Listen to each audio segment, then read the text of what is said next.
بک نے اور what's app نے تو جو رہے سہے بال تھے لوگوں کے وہ بھی ختم کر دی. فیس بک میں جو ڈرامے بازی ہو رہی ہے, یہ لگاؤ تو یوں ہو جائے گا, یہ لگاؤ تو یوں ہو جائے. بس ایک چھوٹا واقعہ ٹاپک پر آتا ہوں. میں نے ابھی فیس بک سے زندگی میں پہلی دفعہ کوئی چیز منگوائی, پہلی یا دوسری دفعہ. میں سفر میں تھا تو مسجد کے خادم کو بول دیا, بھائی یہ فیس بک پہ ہم نے ایک چیز کا آرڈر کیا ہے, وہ لے لو اور ان کو پیمنٹ کر دو. پیمنٹ کر دی, یہ چیز لے لی. میں ایک ہفتے بعد سفر سے واپس آئے, انہوں نے ڈبہ سنبھال کے رکھا ہوا, پیکنگ بھی نہیں کھولی مسجد کے خادم نے کہ بھائی امانت ہے مفتی صاحب کی. جب کھولا تو صرف ڈبہ تھا, اس کے اندر کچھ بھی نہیں. یہ صلاحیت ہے. بزنس کے لیے اللہ نے گٹس دیے ہیں, ٹھیک ہے نا, کہ مفتیوں کو بھی ٹوپی کراؤ آپ. اب دوبارہ فون ملا رہے ہیں تو نمبر ہی نہیں ہے, وہ پتہ نہیں کس نے چلا دیا ایڈ. کمپنیوں کے, مشہور کمپنیوں کے نام بھی یوز کر لیتے ہیں. کچھ دن پہلے میں دکان سے پانی خریدنے کے لیے گیا, میں نے کہا ملٹی نیشنل کمپنی کا پانی چاہیے, 2-3 کمپنیوں کے نام لیے, تو انہوں نے کہا یہ لے جائیں, یہ بہت ایماندار لوگ ہیں, ان کی کمپنی ہے. میں نے کہا نہیں مانوں گا. قسمیں بھی اٹھا لے, قرآن پہ بھی ہاتھ رکھ کے بول دینا, میں نہیں مانوں گا. یہاں بہت فراڈ ہے, پھر ٹینشن ہونا شروع ہو جاتی ہے مجھے. تو ابھی میں فراڈ کے واقعات بتاؤں, بڑے حرام خور لوگ ہیں, آپ کو بتاؤں کیا بولوں میں. یہ حرام خور کا لفظ ان کمبختوں کے لیے سستا ہے, ہلکا لفظ. کوئی پتہ نہیں گٹر کے پانی کو گھر کی چھنی سے چھان کے اس میں کوئی کیمیکل ڈال کے وہ بیچ رہا ہو یہ, اور کہہ رہا ہو کہ بالکل صاف پانی ہے. کھانے پینے کی چیزوں میں بالکل لوکل کمپنیوں پہ اعتماد بولو مت کرو, اپنے آپ کو بیڑا غرق مت کرو. اونٹنی کے دودھ کے واقعات سنائے نہیں تھے میں نے آپ کو, کتنی دفعہ سنا چکا ہوں, نئے نئے لوگ بھی آتے ہیں. اونٹنی کا خالص دودھ پینے کے لیے بڑے فائدے ہیں. اونٹنی کا دودھ تو سنت بھی ہے, پیغمبروں نے پیا ہے, بہت جگر کے لیے بہت اچھا ہوتا ہے. تو ہم نے کہا چلو یار خالص چیزوں کا ہم کو ویسے ہی شوق ہے. راستے میں کہیں اونٹنی والے کھڑے ہوتے ہیں, آپ کو پتہ ہے. اب تو میں گزرتے ہوئے لوگوں سے بتا رہا ہوتا ہوں, وہ بھی فراڈی ہے, نکلو یہاں سے, الو بنا رہے ہیں. کئی بار دھوکا ہوا ہے. تو وہ کیا کیا, جلدی سے بس واقعہ سنا کے اصل ٹاپک پہ آ رہا ہوں میں. اب یہ واقعات پھر آ جاتے ہیں درمیان میں تو اچھا ہوتا ہے. تو میں نے وہ کیا کیا, میں نے کہا کہ بھائی یہ میں آپ کو زیادہ پیسے دوں گا, مجھے دودھ خالص چاہیے.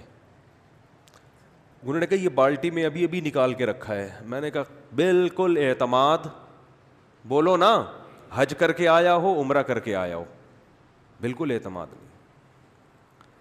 یہاں پر اعتماد نہیں کیا جا سکتا. ہوتے ہیں صحیح لوگ بھی ہوتے ہیں, میں یہ نہیں کہہ رہا سارے فراڈی ہیں, یہ میری نیت ہرگز نہیں ہے. لیکن ہمیں کیسے پتہ چلے گا بھائی, ہمیں کیسے پتہ چلے گا. یقیناً اچھے لوگ بھی ہیں, تبھی تو معاشرہ چل رہا ہے, ملک کسی بھی درجے میں چل رہا ہے. لیکن یہ اچھے کو پہچاننا بڑا کم اچھے ہیں, کم لوگ اچھے ہیں, تو پھر اس کو پہچان مشکل ہو جاتی ہے. تو پھر معاملات میں تو پھر سب کو ایک ہی نظر سے دیکھتا ہے نا انسان. تو میں نے کہا کہ بھائی یہ دودھ جو ہے یہ خالص دودھ ہے آپ. اس نے کہا بالکل, قسمیں اٹھانے لگے. میں نے کہا میرے سامنے نکال کے دو. انہوں نے کہا جاؤ تمہارے سامنے یہ اتنا نکالا. میں نے کہا میں آپ کو ڈبل پیسے دے دوں گا دودھ کے, سامنے نکالو. جب ڈبل کی بات کی ہے تو انہوں نے کہا اچھا نکال کے دیتے ہیں.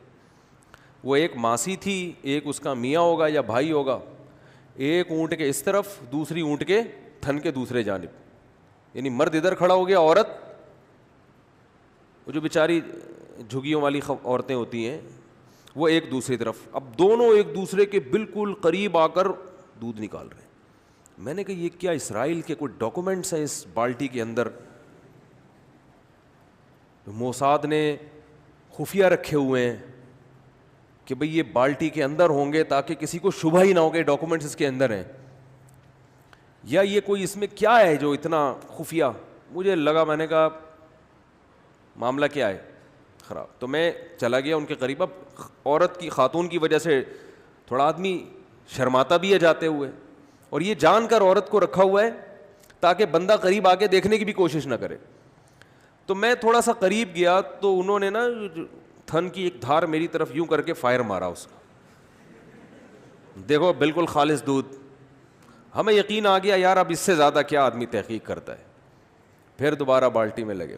ٹھیک ہے جی بات, ہم لے آئے 3-4 کلو. پہلی دفعہ میں نے زندگی میں اونٹنی کا دودھ پیا تھا, یعنی یہ تجربہ تھا پہلی دفعہ. اس سے پہلے اونٹنی کا دودھ کبھی بھی, یہ پرانا واقعہ ہے. ہم گھر لے کر آئے, بچوں کو بلایا, آ جاؤ بھائی لائن لگاؤ سارے. ہم بھی بتا سکیں گے بھائی اونٹنی کا دودھ ہم سب نے, بچے تو شو مارتے ہیں نا, تم نے پیا ہے, بچوں کی عادت ہوتی, تم نے نہیں پیا, ہم نے تو پیا ہے. بچوں کا اسی سے بڑا خون بڑھتا ہے, کوئی بھی نیا کام ہو نا بچے شو مارتے ہیں. سب کو پلایا, خود بھی پیٹ بھر بھر کے پیا. اگلے دن اچھا بالکل پتلا, ذائقہ ہی نہیں, جیسے پانی پی رہے ہیں. میں نے کہا یار یہ تو اس سے اچھا تو بکری کا دودھ ہوتا ہے, تو بالکل پانی. اگلے دن میں مدرسے گیا, میں نے شو ماری, میں نے کہا اتنا دودھ, میں تو 3 گلاس پی گیا. انہوں نے کہا بھائی اونٹنی کا دودھ جس نے نہ پیا وہ 3 گلاس پی کے اس کا پیٹ برداشت نہیں کر سکتا. میں نے کہا ویسے پتلا بھی بہت تھا. تو ہوا یہ, کہانی یہ ہوئی, انہوں نے مجھے بتایا کہ انہوں نے یہاں پر ایک تھرموس لگایا ہوا ہوتا ہے پچکاری ٹائپ کا, اس میں پانی ہوتا ہے, یہاں قمیض بغل کے اندر, ادھر سے پائپ نکل رہا ہوتا ہے. جب یہ یوں کرتے ہیں نا, تھن پہ یوں کرتے ہیں, تو ادھر سے پچکاری بالٹی میں, آدھا دودھ اونٹنی دے رہی ہوتی ہے, آدھا یہ خود دے رہے ہوتے ہیں. اور اسی وجہ سے یہ اتنے جھک کے نکال رہے ہوتے ہیں کہ آپ کو وہم بھی نہ ہو. انہوں نے کہا ایسا نہیں ہوتا, ایک گلاس دودھ جس آدمی نے نہ پیا اس کا پیٹ پہلی دفعہ میں برداشت نہیں کر پاتا. ہم نے دوبارہ اگلے دن چھاپا مارا, ان کو صلواتیں سنائی, انہوں نے کہا ایسا ہی ہوتا ہے. پھر میں نے نہیں پیا. پھر کچھ دن پہلے میرا جانا ہوا, پھر میں نے کہا خالص میرے سامنے نکال کے لاؤ, اللہ کا واسطہ آپ کو میں ڈبل پیسے دوں گا. انہوں نے کہا اچھا, بالٹی لے کر گئے. میں نے کہا پہلے بالٹی دکھاؤ, خالی بالٹی مگا یوں الٹ کے دکھایا انہوں نے. پھر اتنا لمبا چکر کاٹ کے جا رہے ہیں, درمیان میں 2-3 جھگی آئیں, انہوں نے کہا وہاں سے گھومتے گھومتے پانی ملا دیا. وہ ایسے ملایا کہ وہ جھگی کے پیچھے سے گزرتے ہوئے انہوں نے پہلے سے بالٹی رکھی ہوئی ہے. اچھا اونٹ کو نالے کے پیچھے کھڑا کیا ہوا ہے تاکہ ایک بہانہ ہو کہ نالا ٹاپ کے نہیں جا سکتے, تھوڑا ہمیں یو ٹرن لینا پڑتا ہے. یہ پہلے سے پلاننگ ہے. تو وہ کیا ہوا ہے کہ درمیان میں ہاتھ صاف کر کے بالٹی چینج کی ہے, اس میں پہلے سے پانی موجود تھا, اور پھر جناب دودھ نکالا ہے. خیر پھر خالص بھی ہمیں پینا نصیب ہو گیا, لیکن میں بتا رہا ہوں کہ یہ ہے, اور یہ جھگیوں والوں کی بات نہیں ہے, یہ اوپر سطح پہ بھی معاملہ بولو بھائی ایسے ہی چل رہا ہے. سمجھتے ہو کہ نہیں سمجھتے؟ میں جھگیوں والوں کی برائی نہیں کر رہا, ان میں تو پھر بھی کچھ ایماندار ہوتے ہیں, اوپر سطح پہ تو معاملہ بہت ہی بگڑا ہوا ہے.